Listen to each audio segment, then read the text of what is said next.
It's always a good time for pizza, in my view. But yes, we got a slew of data out here in the United States last week, both CPI and retail sales. And when you looked across the numbers, yes, consumers still spend about 8% more in terms of retail sales on food outside their home.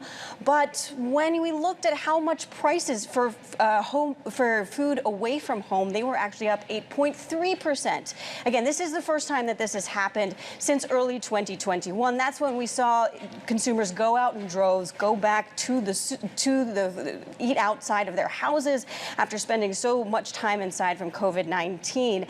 And it really reflects, I think, a lot of what we've been hearing from various companies reporting earnings about this concern about where the consumer goes from here. They're pulling back on some, but not all of those discretionary items, whether it be electronics or other things. They're turning to the staples, and they are increasingly going to grocery stores where prices only up 5.8%. But that's not necessarily all bad news for restaurants. Some people are still going to want to go out. Maybe they just go to cheaper restaurants. Maybe they buy cheaper stuff.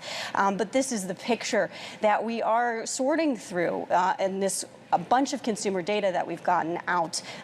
This interesting tidbit on whether or not people are still going to restaurants.